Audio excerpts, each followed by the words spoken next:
Hello, Chelsea fans. Welcome to the Chelsea Show, your number one home for everything Chelsea Football Club. Whether you've supported the Blues all your life or you're a new fan, this is the place for you.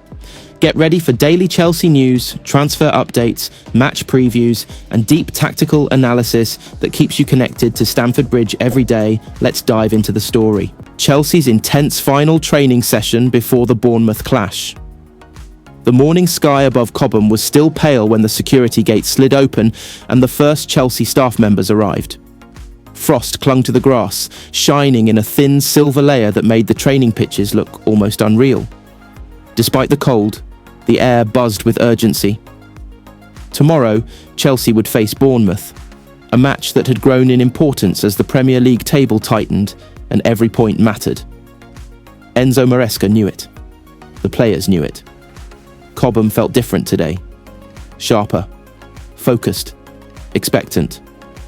Early morning, the build-up. By 8 a.m., the dressing room was alive with voices, jokes and music. But beneath the laughter there was tension. The good kind, the kind that comes before a battle. Maresca gathered his coaching staff in a small tactical room adjacent to the pitches. A massive digital screen displayed Bournemouth's recent matches. Their pressing patterns, transitional movements, favourite counter-attacking channels. Every detail mattered. "We must control their energy," Maresca said, tapping the screen. "If Bournemouth grow into the game, they become dangerous. We dictate the rhythm from the first whistle. Today's session will reflect that."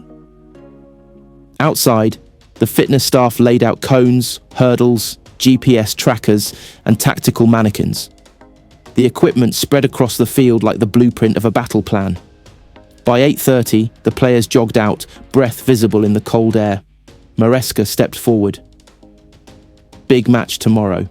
Everything we do today, every sprint, every pass, every choice, must match the intensity of the Premier League." The session began. Phase 1. Activation and handle the pressure. The warm-up started with short accelerations, hip rotations, mobility movements, and quick foot exercises. The objective was more than warming muscles. It was preparing minds. Fitness coach Marcos Alvarez barked instructions. "Sharp! Use the ground! Don't drop the rhythm!" The players weaved through narrow channels of cones, simulating the tight-pressing Bournemouth used in the midfield. Every touch had to be clean, every decision quick, every movement purposeful. After several rounds, Maresca stepped in and expanded the drill. "Simulate match pressure," he said. "You must feel it here before you feel it tomorrow." The exercise intensified. Two coaches acted as aggressive pressers, forcing the players to navigate tiny pockets of space. The ball zipped around. One touch, two touch, half turns, feints, shoulder drops. "Good," Maresca shouted. "This is the speed we need." Phase 2. Midfield intelligence and possession control. Next came the rondos. But today, they weren't just rondos. They were masterclasses in tactical patience. 2 large grids were set up. In the first, the focus was keeping possession under heavy pressure. In the second, it was breaking lines and escaping compact defensive structures. "Bournemouth press aggressively," Maresca reminded them. "You break the first line, and suddenly they're exposed."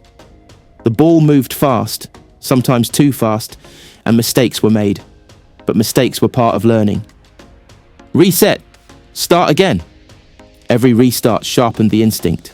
Every correction added a layer of confidence. The midfielders were especially active, switching zones, receiving under pressure, scanning before every touch. "Don't wait for the ball," Maresca instructed. "Arrive early. Be in control when it reaches you." The players nodded, adjusting. Slowly but surely, transitions became smoother. The ball travelled with purpose. The build-up sequences began resembling match-day quality.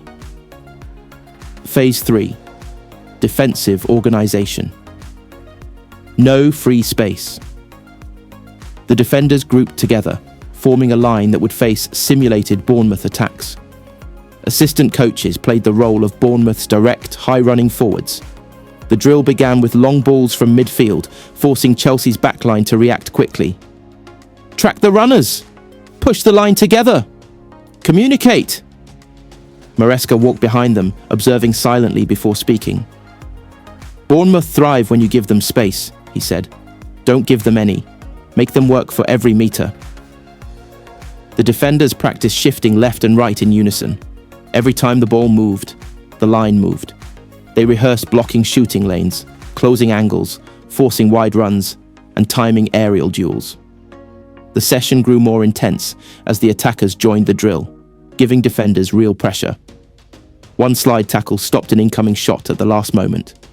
Maresca clapped. Yes! But now recover!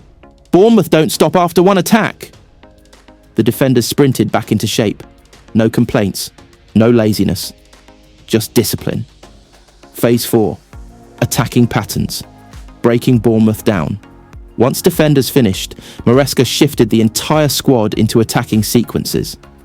The goal was simple: create patterns that could break Bournemouth's block. The drill involved long diagonal switches, overlapping runs, sudden bursts into the box, and sharp combinations in tight areas. The coaching staff repeatedly emphasized timing. Don't run too early. Wait for the pass. Arrive with the ball, not before it. Chelsea worked through sequence after sequence. Quick 1-2 passing on the left. A sudden switch to the right. A cut back into the box. A decisive finish. The movements grew cleaner. The finishes more accurate. The chemistry stronger. At one point, Maresca stopped the drill. This is where the game is won, he said. In the small details. The extra touch. The cleaner pass. The smarter run. If you commit to these moments, tomorrow becomes easier. The players nodded again, sweat dripping, breath heavy. Phase 5. Transition drills. Attack to defence in seconds. Bournemouth's biggest threat was their counter-attacks. Maresca prepared for that with a brutal transition exercise.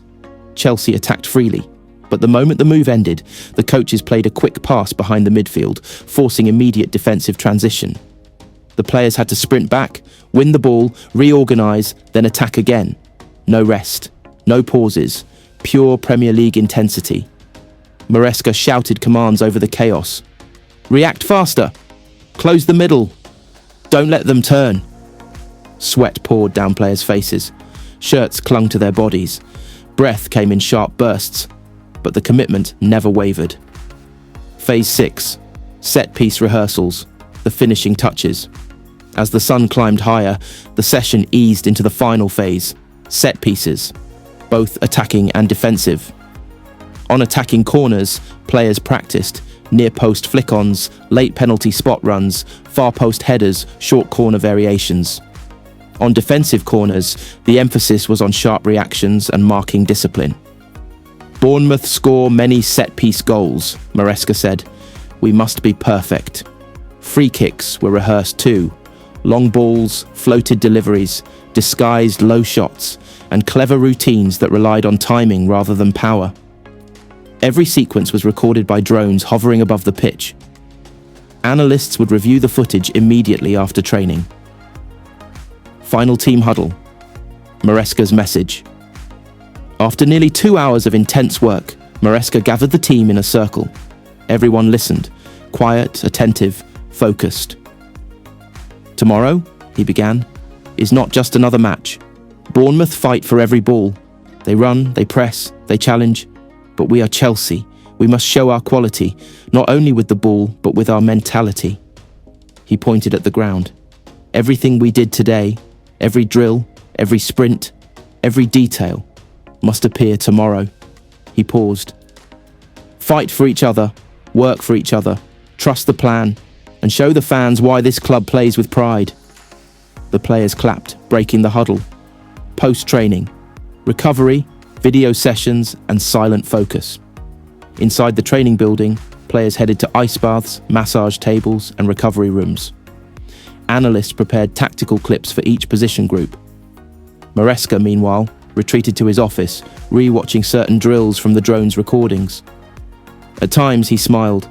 At times, he rewound clips with surgical precision. He trusted the squad, but he wanted perfection. As the afternoon faded, the players left Cobham one by one. Quieter now, focused, visualizing tomorrow's match. Some replayed movements in their minds. Some studied opponents on their tablets.